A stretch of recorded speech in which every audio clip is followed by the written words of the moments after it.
अस्सलाम वालेकुम, ईशा सुलेमान है। आज हम स्टार्ट करेंगे एक्सरसाइज नंबर 8.3। चैप्टर की लास्ट एक्सरसाइज है। फर्स्ट क्वेश्चन अगर देखा जाए तो कह रहे हैं कि हमें A point given and B point given है। ये एंड पॉइंट है कॉर्ड के, ठीक है। और कौन सा सर्कल है, ये सर्कल भी गिवन है। आपने इसके अकॉर्डिंग पार्ट ए प्रूफ ये करना है कि सेंटर में से जो लाइन गुजरती है वो ए बी के परपेंडिकुलर है और उसको बाइसेक्ट भी कर रही है। कैसे? फॉर एग्जाम्पल, ये एक सर्कल है, ये उसका कोई सेंटर होगा। ये ए और बी एक कॉर्ड है, ठीक हो गया। एक कॉर्ड हो गई। कॉर्ड क्या होती है? जो दो लाइन, ऐसी लाइन जो दो पॉइंट्स ऑफ सर्कल को हम टच करके बनाते हैं। अच्छा, वो ये कह रहे हैं कि ये ए पॉइंट उन्होंने आपको इसका एंड पॉइंट दे दिया 2,1 और 3,1 इसका एंड पॉइंट है। आपने ये प्रूफ करना है कि जो लाइन सेंटर से पास हो रही है वो इसके परपेंडिकुलर है, ये ठीक। अगर वो इसके परपेंडिकुलर है तो आपने इस पॉइंट को बाइसेक्ट भी चेक करना है, क्या वो बाइसेक्ट करता है कि नहीं। सो इस पॉइंट का नाम रख लेते हैं डी। तो अब सबसे पहले तो हम इसमें क्या चाहिए? सेंटर। हम सेंटर का क्या निकालते हैं? सबसे पहले सेंटर निकालते हैं। सर्कल से सेंटर कैसे आएगा? 2g किसके इक्वल है? -4 के। 2f जो है वो -2 के। g की वैल्यू आ गई -2, f की वैल्यू आ गई -1। सेंटर क्योंकि -g और -f होता है तो सेंटर बन गया 2,1, ठीक। अब सेंटर का पॉइंट भी आ गया। अब एक और चीज़ देखें, हमें डी पॉइंट नहीं पता। अब अगर मैं आपसे पूछूं तो डी पॉइंट क्या है, तो क्या वो ए बी का मिड पॉइंट ही नहीं है? क्योंकि लाइन उसको क्या कर रही है? बाइसेक्ट भी तो कर रही है। अगर वो उसकी लाइन उसको बाइसेक्ट कर रही है तो बाइसेक्ट का क्या मतलब होता है कि वो लाइन को दो हिस्सों में डिवाइड कर रही है। तो अगर मुझे डी पॉइंट कैलकुलेट करना है, वो एक्चुअल में मिड पॉइंट है किसका? ए एंड बी का। तो उसका फार्मूला क्या होता है? एवरेज बनाते होते हैं x1 x2 divided by 2, y1 y2 divided by 2। सो अगर मैं इसका मिड पॉइंट का फार्मूला लिखूं तो इसका पहले टर्म है 2 और 3, 2 + 3 divided by 2, 1 + 1 divided by 2। So ये बन जाएगी 5/2 और 1, क्योंकि 2/2 तो हमारे पास 1 होता है। यहाँ पर हमारे पास करेक्शन कर लें 2,2 था, ठीक है। 2,2 है, सो 2 + 1 3/2, ठीक है। यहाँ पे ए का जो था ना वो 2,2 था, तो हमारे पास मिड पॉइंट डी भी आ गया। अब हम लोगों ने ये बात प्रूव करनी है कि सी डी ए बी के परपेंडिकुलर है। अगर दो लाइंस परपेंडिकुलर होती हैं तो उनकी स्लोप किसके इक्वल होती है? -1 के। m1 m2 = -1। तो हम क्या करेंगे? ए बी की स्लोप लेंगे और सी डी की स्लोप लेंगे, उन दोनों को आपस में मल्टीप्लाई करके देखेंगे। अगर आंसर -1 आ गया तो ये परपेंडिकुलर है, अगर आंसर -1 ना आया तो फिर ये परपेंडिकुलर नहीं है। स्लोप कैलकुलेट करते हैं। सबसे पहले ए बी की स्लोप का क्या फार्मूला था? y2 - y1 x2 - x1। सो 1 - 2 3 - 2, सो -1/1 -1। ए बी की स्लोप आ गई -1। अब स्लोप निकालती हूँ मैं सी और डी की। Again y2 - y1 x2 - x1। 3/2 -1 और 5/2 -2। एलसीएम ले लेते हैं। 3 - 2/2, 5 - 4 डिवाइडेड बाई 2, 2 और 2 कैंसिल, 1/1। ओके जी। तो ए बी की स्लोप आई है -1 और सी डी की स्लोप आई है 1। इन दोनों को मल्टीप्लाई करते हैं तो वो किसकी इक्वल आएगा? -1 के। अगर ये -1 के इक्वल आ गया, यहाँ से हमने बात प्रूव कर दी कि जो हमारी ए बी की कॉर्ड है, सेंटर से जो उसको लाइन पास कर रही है वो उसके क्या है? परपेंडिकुलर। ठीक हो गया। ओके जी, तो हमने पहली बात तो प्रूफ कर दी कि लाइन जो है वो सेंटर से क्या है? परपेंडिकुलर है। अब बाइसेक्शन को भी प्रूफ कर देते हैं। वैसे जो आपकी बुक के अंदर एग्जांपल्स हैं उसके अंदर बाइसेक्शन को प्रूफ नहीं किया गया। उन्होंने डायरेक्टली कह दिया कि अगर वो लाइन सेंटर से पास करके परपेंडिकुलर है तो वो बाइसेक्टर भी है। बट आपको बाइसेक्शन के लिए यहाँ पे पॉइंट्स बता भी देती हूँ। अगर आपने बाइसेक्शन प्रूफ करनी है तो क्यों ना मैं सी से डी की लाइन फाइंड आउट कर लूँ। सी से डी अगर मुझे फाइंड आउट लाइन करनी है तो लाइन की इक्वेशन क्या होती है? y - y1 m × x - x1। अब क्योंकि मैं सी डी लाइन की बात कर रही हूँ तो हमें सी के पॉइंट्स तो पता है। सेंटर क्या आया था? 2,1। सेंटर मेरे पास आया था 2,1। अब डी क्योंकि हमने खुद फाइंड आउट किया था वो मिड पॉइंट की वजह से, तो हम डी चेक करेंगे क्या वो इसको सेटिस्फाई कर रहा है कि नहीं। अगर डी ने सेटिस्फाई कर दिया तो ये बाइसेक्ट भी कर रहा है। अच्छा जी, सी डी की स्लोप भी हमने अभी कैलकुलेट की थी, वो क्या आई थी 1। सो y minus 1 into x minus 2, ये x1 ही y1 का पॉइंट। इनको इधर ले आते हैं, so y minus x plus 1 is equal to 0। तो ये जो सी डी वाली लाइन हम अज्यूम कर रहे हैं वो क्या बन गई है, y minus x plus 1 is equal to 0।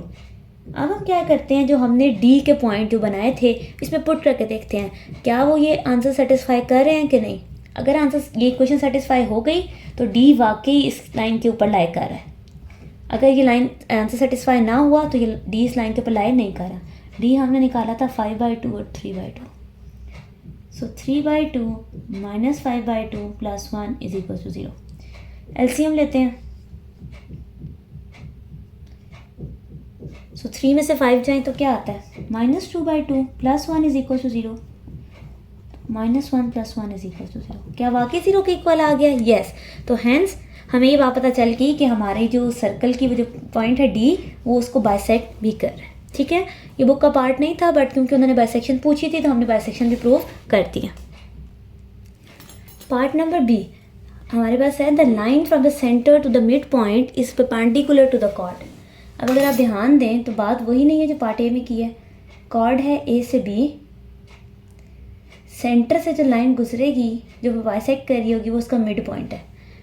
ठीक, तो इसके लिए आपने exactly same as part A, जो आपने पार्ट ए में किया एग्जैक्टली सेम टू सेम आपने यहाँ पर भी प्रूव करना है। ठीक है, जो आपके पास सिर्फ जो लास्ट में हमने स्लोप वाली स्टोरी की थी, स्लोप को बाइसेक्शन चेक की थी, वो नहीं करना, बाकी सारा एज इट इज़ यहाँ पर आपने करना है। सबसे पहले मिड पॉइंट डी निकालेंगे, फिर सी से डी की स्लोप, ए से बी की स्लोप इक्वल आनी चाहिए -1 के, तो वो -1 के इक्वल ही आएगी क्योंकि जैसे अभी हमने पीछे प्रूफ की है। सो आपको ऐसे भी स्टेटमेंट लिखी आ सकती है और पार्ट ए की तरह भी, दोनों के आंसर्स एग्जैक्टली सेम है। क्वेश्चन नंबर 2, अगेन आपको ए और बी 2 पॉइंट्स गिवन है, कॉर्ड के एंड पॉइंट्स हैं, सर्कल भी गिवन है, आपने प्रूफ करना है कि सेंटर से जो लाइन पास करती है वो परपेंडिकुलर है और वो बाइसेक्ट भी करती है, सेम एग्जैक्टली क्वेश्चन नंबर 1 की तरह। अब क्योंकि पॉइंट्स डिफरेंट हैं तो हम इसको सॉल्व करते हैं और चेक करते हैं। अगेन एक सर्कल, ए से बी एक कॉर्ड है, सेंटर से यहाँ तक का जो है ये दोनों आपस में परपेंडिकुलर है। ठीक, तो हम लोग स्लोप्स वगैरह निकालेंगे। तो इसके लिए हमारे पास सबसे पहले सेंटर होना चाहिए। सो 2G 4 के इक्वल आ गया, 2F माइनस 5 के इक्वल आ गया, G का आंसर 2 आ गया, F माइनस 5/2। तो सेंटर -2 प्लस 5/2। रीज़न क्या है, -G और -F लिखते हैं। D अगर आपसे कहूँ तो वो क्या है, मिड पॉइंट है ना ए बी का, तो ए बी के पॉइंट्स को ऐड करते हैं। 0 0 में ऐड हुआ, 0 3 में ऐड हुआ, तो 0,3/2। तो हमने ए बी गिवन था, सी डी हमने निकाल लिया। अब हम क्या करते हैं, दोनों की स्लोप्स निकालते हैं और स्लोप्स को आपस से मल्टीप्लाई करके देखेंगे। अगर स्लोप -1 की इक्वल आ गई तो ये परपेंडिकुलर है, अगर -1 ना आई तो ये परपेंडिकुलर नहीं है। Slope of A B y2 minus y1 x2 minus x1, 3 minus 0 0 minus 0। So 3/0, तो आपको पता है डिनोमिनेटर में 0 तो आंसर क्या बन जाता है, इन्फिनिटी। तो अब स्लोप तो इन्फिनिटी आ गई है, तो यहाँ से हमें क्या बात पता चली, स्लोप अगर इन्फिनिटी है यानी कि वो बिल्कुल ऊपर चली गई है, तो इसका मतलब ये हुआ कि ये पैरेलल टू वाई एक्सिस है। ठीक है, स्लोप अगर इन्फिनिटी हो जाए तो वो पैरेलल टू वाई एक्सिस हो जाती है। अब सी डी की स्लोप निकालते हैं। सी डी, सी हमें गिवन है 2, सी के पॉइंट्स किए थे और डी के पॉइंट किए हैं। सो स्लोप निकालते हैं सी डी की, y2 minus y1 x2 minus x1। सो 3/2 माइनस 5/2, 0 माइनस 2 प्लस 2।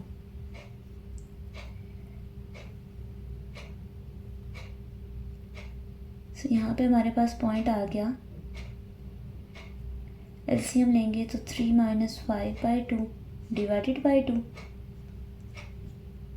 ये आ गया हमारे पास -2/2 डिवाइडेड बाई 2 -1/2। ओके, सो यहाँ पर एक छोटी सी करेक्शन है जो बुक में करने वाली है। हमारे पास पॉइंट गिवन है 0.3 जबकि यहाँ पर 5 गिवन है। ठीक, अब आपकी मर्ज़ी है, या यहाँ पर 5 कर लें तो यहाँ पर भी 5 रहना चाहिए। अगर आपने यहाँ 3 किया तो आपको यहाँ पर भी 3 लिखना है। ठीक है, उसके बगैर हमारा आंसर जस्टिफाई नहीं होता। ठीक, तो अब क्योंकि मैं सारा 3 से करती हुई आई हूँ तो मैं यहाँ पर 3 कर देती हूँ। ठीक, तो उससे हमारे सेंटर का जो पॉइंट था वो जो f से कंपेयर होता है वो 3/2 हो जाएगा। ठीक, अब अगर आप चाहते तो आप इन दोनों को 5 लिख के भी करो तो सेम आंसर आएगा। इन दोनों के कोफिशिएंट बस सेम होने चाहिए थे। ठीक, अब यहाँ पर देखें तो ये बनेगा 3/2।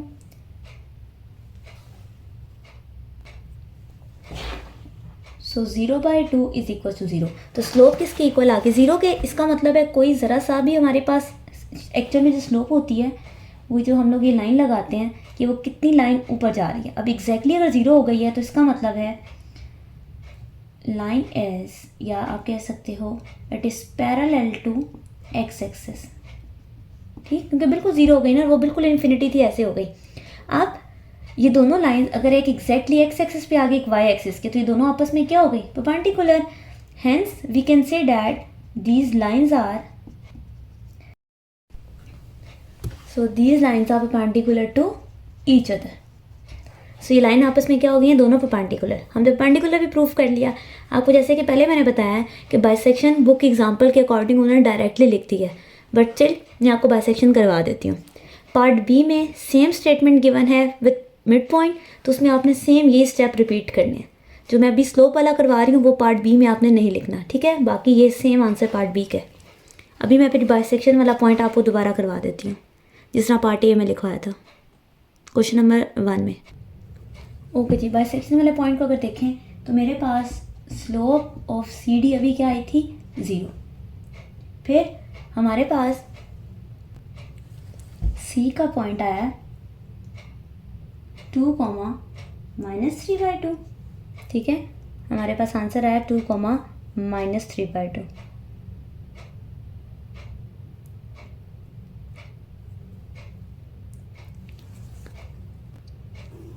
सेंटर था हमारे पास -2 और 3/2। स्लोप भी आ गई। स्लोप हमें पता है, अगर मैं इक्वेशन लिखूँ y - y1 m × x - x1, values put करके देखते हैं। So y -3/2 0 × x + 2, so y -3/2 is equal to 0, y is equal to 3/2। ये आ गई हमारे पास। अब y इज इक्वल टू 3/2 तो आ गया।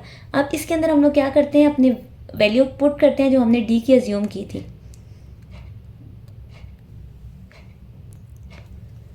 सो d हमने अज्यूम किया था 0,3/2। x की जगह 0 था, y की जगह 3/2, तो यहाँ क्या आ जाएगा? 3/2 इज इक्वल टू 3/2। हेंस हमारी जो कॉर्ड है वो उसको क्या कर रही है? जो लाइन पास कर रही है वो बाइसेक्ट भी कर रही है। ठीक है, तो ये था हमारा क्वेश्चन नंबर 2। जैसे कि आपको पहले भी बताया, फिर बता रही हूँ, पार्ट बी जो इसका क्वेश्चन नंबर 2 का वो एक्सेप्ट पार्ट ए जैसा करना है, एक्सेप्ट लास्ट पॉइंट जहाँ पे मैंने इक्वेशन फाइंड आउट की है बाइसेक्शन की, वो नहीं करनी। बाकी सेम पार्ट ए वाला आंसर पार्ट बी में कंसिडर्ड होगा।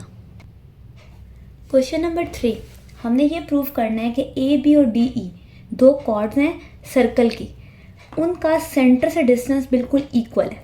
ठीक है, फॉर एग्जांपल ये एक सर्कल है, ये उसका सेंटर, एक कॉर्ड ये है और लेट्स सपोज एक कॉर्ड ये है, वो हम पुट करेंगे तो हमें पता चल जाएगी ए बी डी ई। अगर देखा जाए ना तो बी और डी के सेम पॉइंट है, इसलिए मैंने एक ही जगह पे बनाई है। तो सेंटर से यहाँ तक का डिस्टेंस और इस सेंटर से इस लाइन तक का डिस्टेंस, ये दोनों डिस्टेंस हमारे पास सेम होने चाहिए। हम D1 भी कैलकुलेट करेंगे और D2 भी। अगर इनका आंसर सेम आ गया तो ये इक्वी डिस्टेंस है, अगर आंसर सेम ना आया तो इक्वी डिस्टेंस नहीं है। ओके जी, सबसे पहले हम अगर देखें तो हमारे पास ए बी सी डी के सारे पॉइंट्स तो गिवन है, लेकिन हमने जब ये वाला डिस्टेंस निकालना होता है तो हम क्या फार्मूला यूज़ करते हैं? सेंटर से इस लाइन तक का डिस्टेंस। हमारे पास क्या ए बी की लाइन गिवन है? नो, हमारे पास पॉइंट्स गिवन है बट लाइन गिवन नहीं है। सबसे पहले यहाँ से सेंटर तो देखें, एक्स और वाई के साथ कोई एक्स्ट्रा टर्म नहीं लिखी हुई, तो सेंटर तो आ गया 0 0, क्योंकि एक्चुअल में इक्वेशन ऐसी होती है। सो यहाँ वाले टर्म 0 0 है, इसलिए हमने सेंटर क्या कर दिया 0 0। ये तो हमें पता चल गया 0 0। अब हम इक्वेशन बनाते हैं ए बी की, equation of line A B. अगर इक्वेशन ऑफ लाइन आपने लिखनी हो तो उसके लिए हमारे पास फार्मूला होता है, वो होता है x minus x1, x2 minus x1, y minus y1, y2 minus y1। अभी मुझे लाइन ए भी चाहिए ना, तो मैं ए के पॉइंट्स लिखती हूँ और बी के पॉइंट्स लिखती हूँ। इसको x1 y1 कह लेते हैं, इसको x2 y2 कहते हैं। इक्वेशन बनाते हैं x plus 2 0 plus 2, y minus 0 2 minus 0, x plus 2 divided by 2 y by 2, 2 और 2 cancel, x plus 2 is equal to y। इसको उधर ले जाते हैं, y minus x minus 2 is equal to 0। This is our line 1। Line कौन सी? Line A B.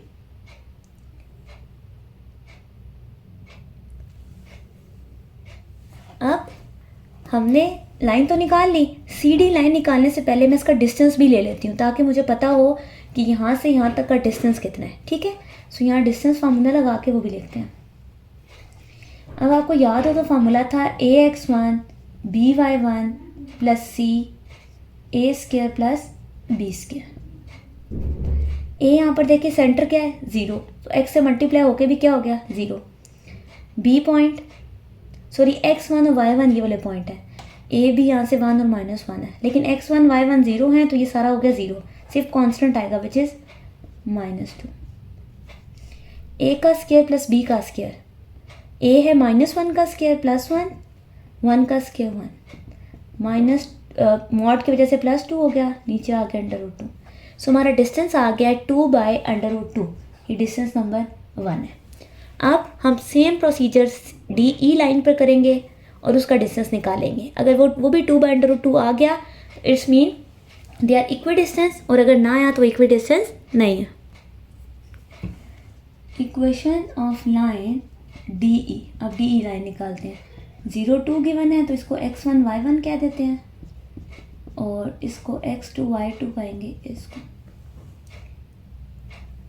Equation of line का formula x minus x1 x2 minus x1 y minus y1 y2 minus y।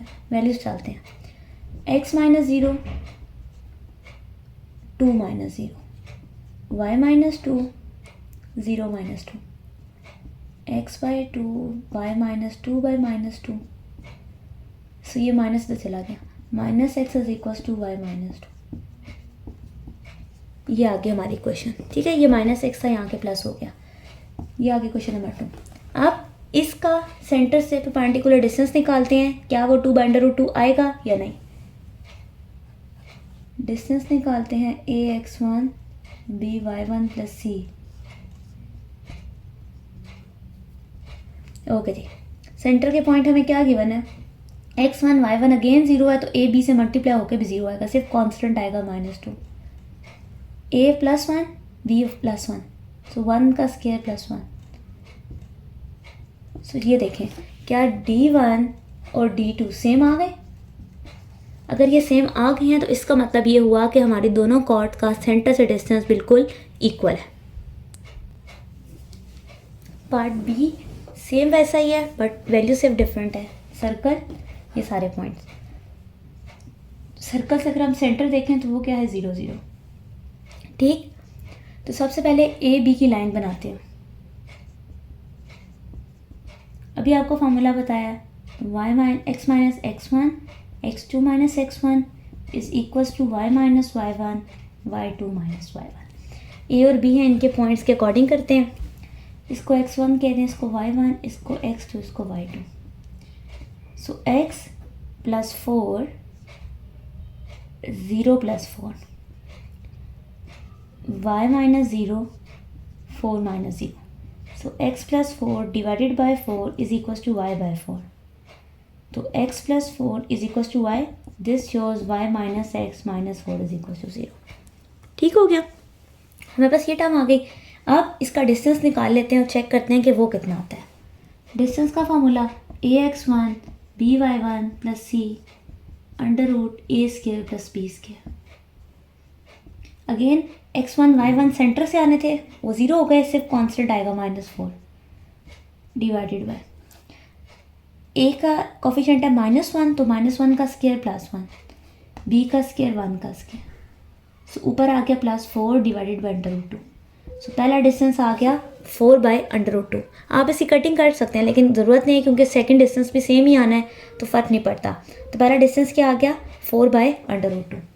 अब मैं निकालती हूँ equation of line DE। DE है तो इसको x1 y1 ले लें, इसको x2 y लो, इससे फ़र्क नहीं पड़ता। आप x1 y1 सेकेंड वाले को भी कह सकते हैं और x2 y2 पहले वाले को भी कह सकते हैं, ठीक है। Okay, so x - 0 4 - 0, y - 4 0 - 4, so x/4 is equals to y - 4 -4, ये आ गया -x is equals to y - 4, so y plus x, ये माइनस इधर आके प्लस हो गया। ये आ गई क्वेश्चन नंबर 2। इस इक्वेशन के अकॉर्डिंग अपना डिस्टेंस निकालते हैं और चेक करते हैं। अगेन x1 y1 क्योंकि ज़ीरो हैं तो ये दोनों टर्म ज़ीरो हो गई, सिर्फ कांस्टेंट आएगा -4। x का कोफिशिएंट 1 है तो 1 का स्केयर 1, यहाँ पे भी 1 का स्केयर 1, सो मॉड की वजह से +4 हो गया √2। सो डिस्टेंस 2 और डिस्टेंस 1 दोनों सेम आए हैं, d1 is equals to d2, hence these chords are equidistant from center of circle. Hence these chords are equidistant from the center of circle. So ये था हमारा क्वेश्चन नंबर 3।